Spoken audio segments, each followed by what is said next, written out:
John had always been the kind of person who followed the script. Graduate college, land a decent job, climb the corporate ladder, and save for retirement. It was the American dream, or at least that's what everyone told him. But somewhere along the way, the dream started to feel more like a trap. The long hours at the office, the endless commute through Chicago's icy winters, and the constant pressure to perform left him drained and questioning everything. Was this really what life was supposed to be? A never-ending cycle of work, stress, and fleeting moments of relief on the weekends? He wasn't sure when it happened, but one day he woke up and realized he was just going through the motions.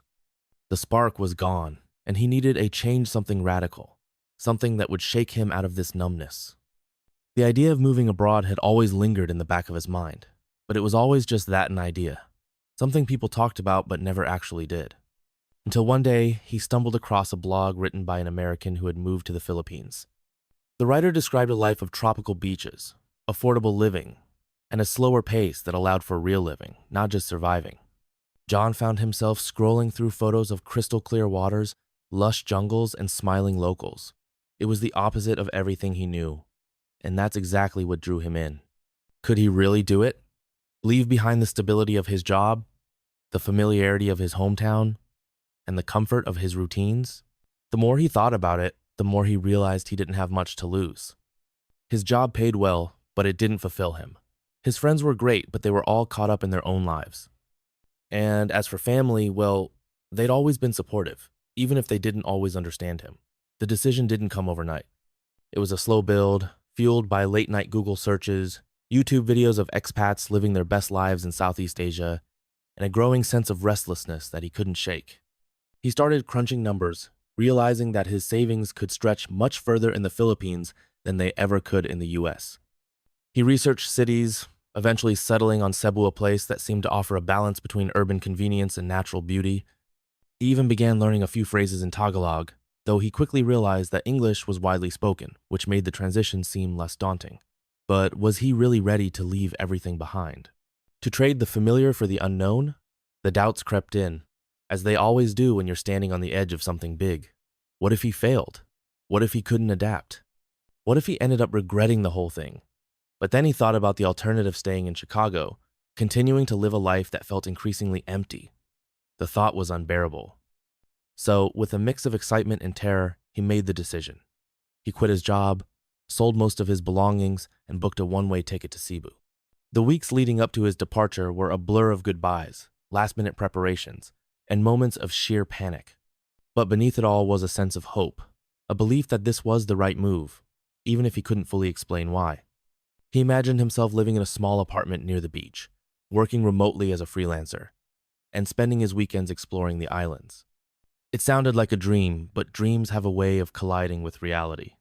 And reality, as John would soon discover, is rarely as simple as it seems. As the plane touched down in Cebu, John felt a surge of adrenaline. This was it, the start of his new life. The air was warm and humid, a stark contrast to the cold he had left behind. The airport was chaotic, filled with the sounds of chatter, honking cars, and the occasional rooster crowing in the distance. He grabbed his bags and hailed a taxi, giving the driver the address of the Airbnb he had booked for the first month.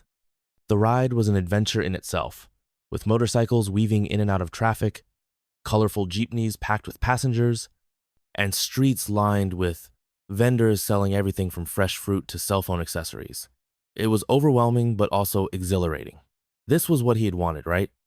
A complete break from the ordinary? The Airbnb was a modest studio apartment in a quiet neighborhood. It wasn't luxurious, but it was clean and had everything he needed.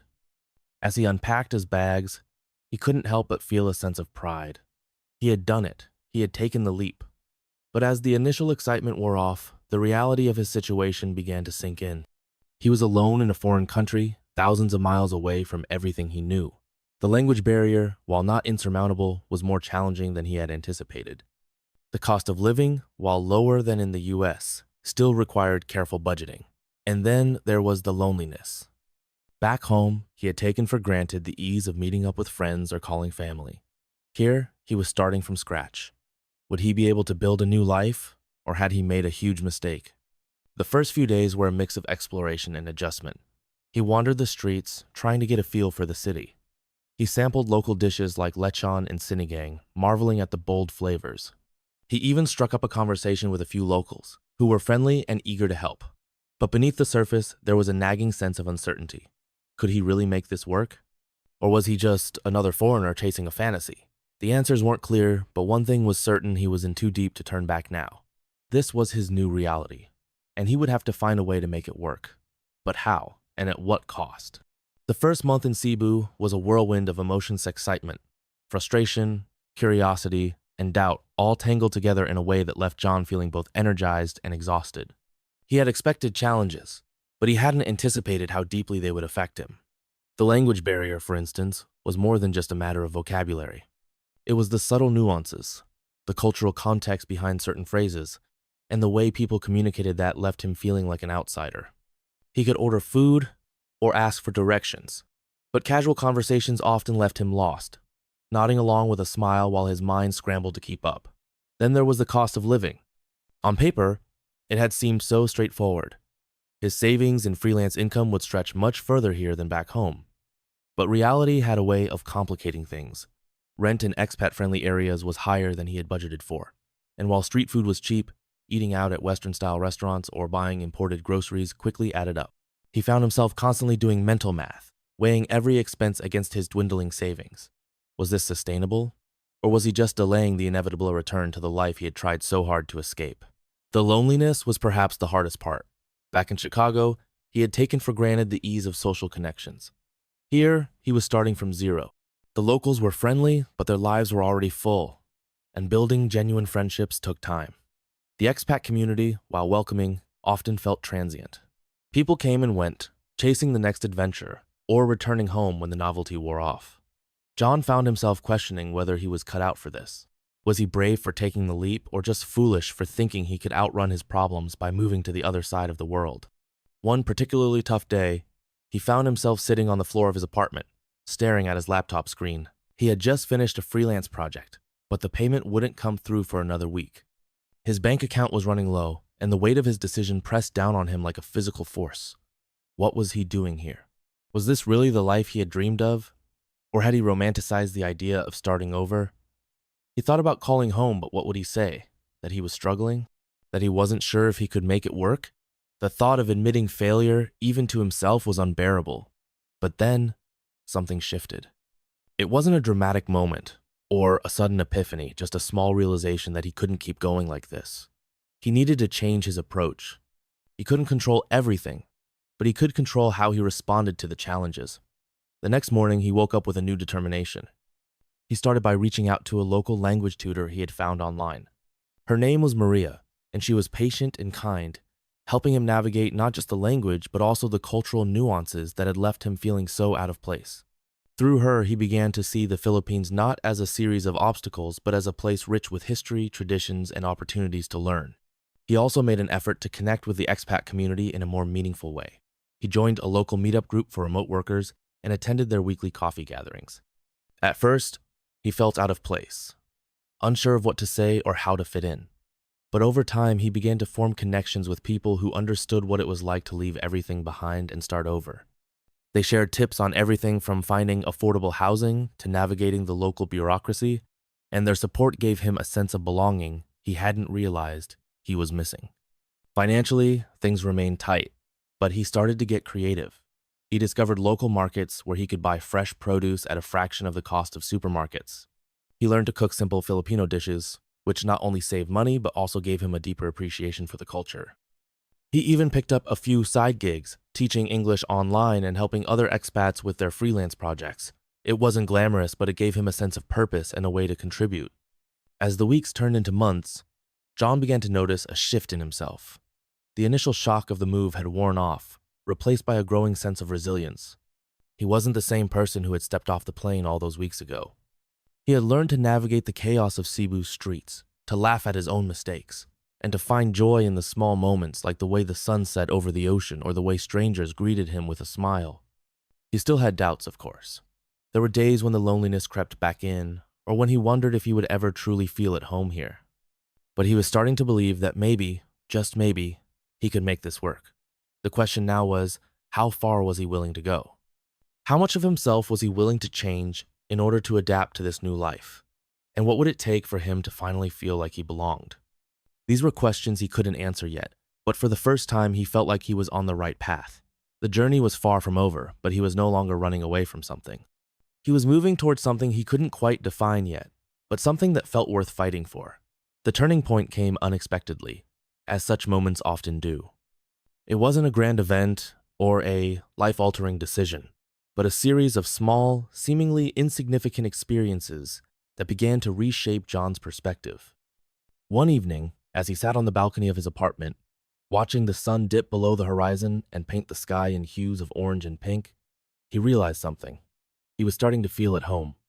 Not in the way he had felt at home in Chicago with its familiar streets and routines, but in a deeper, more profound way.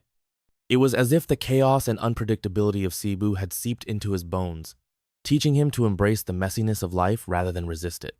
This shift didn't happen overnight. It was the result of countless moments, some joyful, some frustrating, that had slowly chipped away at his old way of thinking. Like the time he got lost in the labyrinthine streets of Carbon Market, only to stumble upon a hidden stall selling the most delicious mangoes he had ever tasted.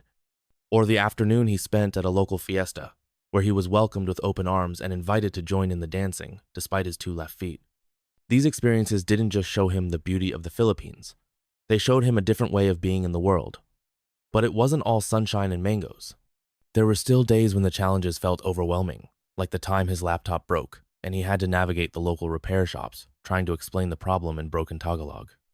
Or the week he came down with a stomach bug, lying in bed, and wishing he had someone to bring him soup.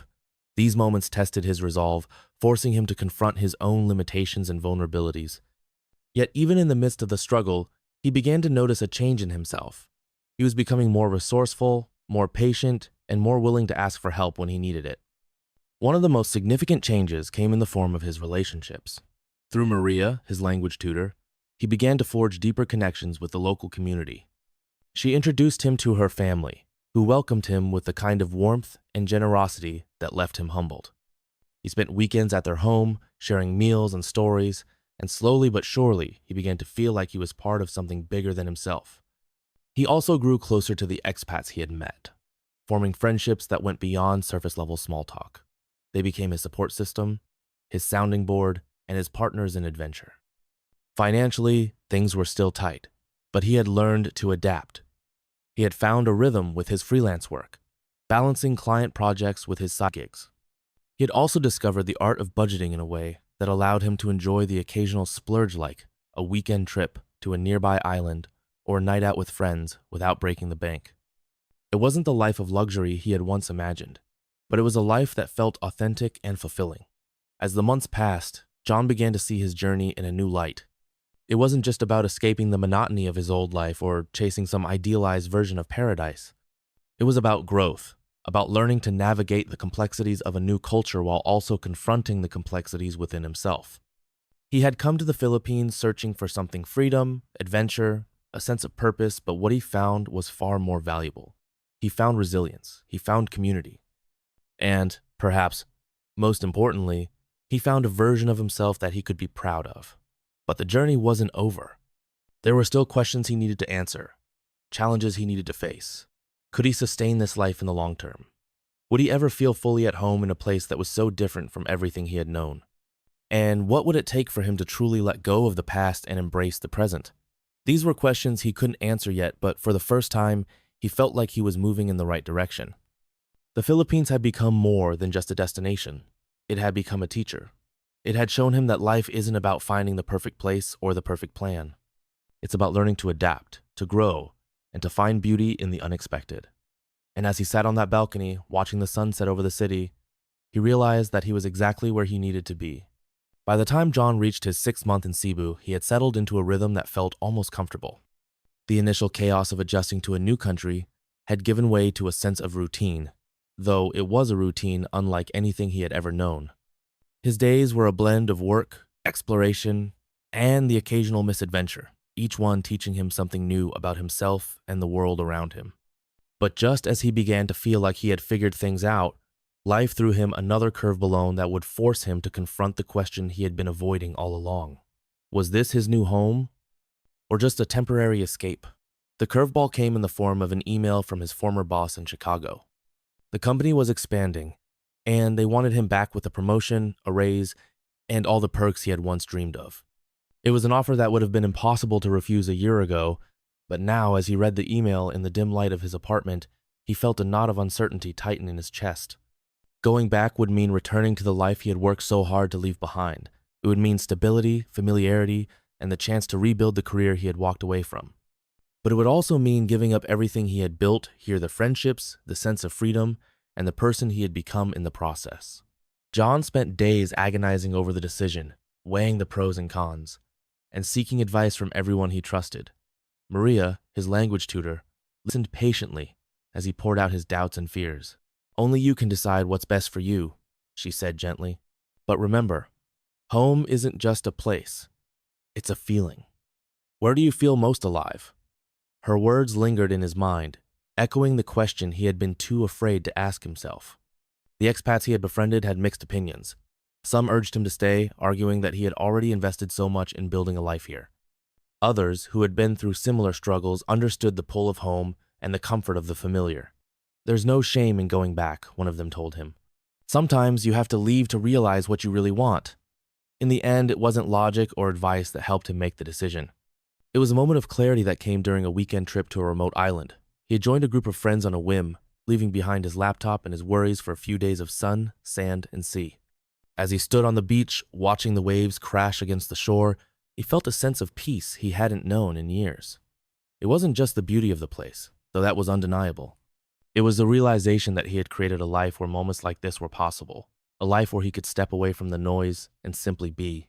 When he returned to Cebu, he knew what he had to do. He wrote a polite but firm email to his former boss, declining the offer. It wasn't an easy decision, and he knew there would be moments of doubt in the future. But for the first time in a long time, he felt sure of his path. The months that followed were a mix of challenges and triumphs. He continued to build his freelance career, taking on new clients and expanding his skill set. He deepened his relationships with the people around him, finding a sense of belonging that he had never expected. And he embraced the imperfections of his new life, learning to laugh at the small frustrations and celebrate the small victories. But the question of home still lingered. Was the Philippines his forever place? Or just a chapter in his story? He didn't have the answer, and maybe he never would. What he did know was that he had found something here, something that had changed him in ways he couldn't fully articulate, and for now, that was enough. As he looked out over the city from his balcony one evening, he felt a sense of gratitude for the journey he had taken.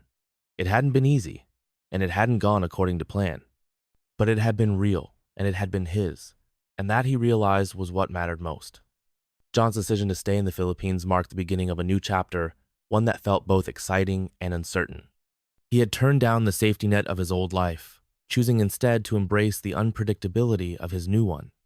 It was a bold move, and while it came with a sense of liberation, it also brought a fresh wave of challenges.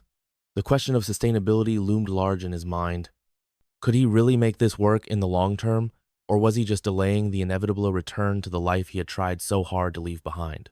The first test came in the form of his finances. While his freelance work provided enough to cover his basic needs, it was far from stable. There were weeks when projects poured in, and he felt like he was on top of the world. But there were also dry spells, when the uncertainty of his income kept him up at night. He knew he needed to diversify, to find new ways to generate revenue that didn't rely solely on clients halfway across the globe. It was during one of these dry spells that he stumbled upon an idea. While browsing a local market, he noticed how many tourists were drawn to the handmade goods sold by local artisans. The intricate designs and vibrant colors of items like woven bags, wooden carvings, and jewelry were unlike anything he had seen back home. He began to wonder if there was a way to bridge the gap between these artisans and a global audience. With his background in marketing and his growing network of online connections, he realized he might be able to help.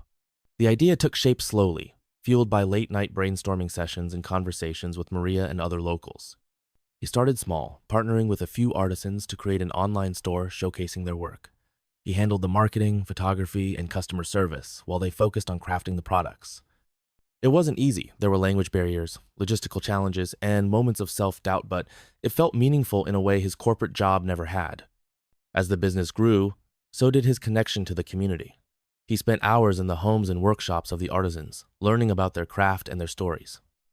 He discovered that each piece they created carried a piece of their history, their culture, and their heart. It was a humbling experience, one that reminded him why he had come to the Philippines in the first place. This wasn't just about escaping his old life. It was about building something new, something that mattered. But even as his business began to thrive, John couldn't shake the feeling that he was still an outsider. Despite his efforts to integrate, there were moments when the cultural divide felt insurmountable. He would never fully understand what it meant to grow up in the Philippines, to carry the weight of its history and traditions. And while the locals were kind and welcoming, there was always a part of him that felt like he didn't quite belong. This sense of displacement came to a head during a visit from his family. His parents and younger sister had decided to come see his new life for themselves, and while he was excited to show them around, he also felt a pang of anxiety. Would they understand why he had chosen this path? Or would they see only the challenges and urge him to come home? The visit was a mix of joy and tension. His family marveled at the beauty of the islands and the warmth of the people, but they also struggled with the heat, the language barrier, and the lack of familiar comforts. They asked questions he didn't always know how to answer about his long-term plans, his financial stability, and whether he was truly happy. Their concerns were well-meaning, but they forced him to confront his own doubts. By the time they left, John felt emotionally drained. He loved his family, but their visit had highlighted the gap between his old life and his new one. It was a reminder that no matter how much he adapted, there would always be a part of him that felt torn between two worlds. In the weeks that followed, he found himself reflecting on what it meant to belong. Was it about fitting in, or was it about finding a place where you could be yourself, even if that meant standing out? He didn't have all the answers, but he knew one thing for sure. He wasn't the same person who had stepped off the plane all those months ago. He had grown, changed, and discovered parts of himself he never knew existed. As he sat on his balcony one evening, watching the city lights flicker in the distance, he realized that maybe belonging wasn't about finding the perfect place. Maybe it was about creating a life that felt true to who you were, even if that life didn't fit neatly into any one category. The Philippines had become a part of him, just as he had become a part of it. And for now, that was enough. The journey wasn't over, it never really is, but he had found a sense of peace in the uncertainty. He didn't know what the future held, but he knew he was exactly where he needed to be.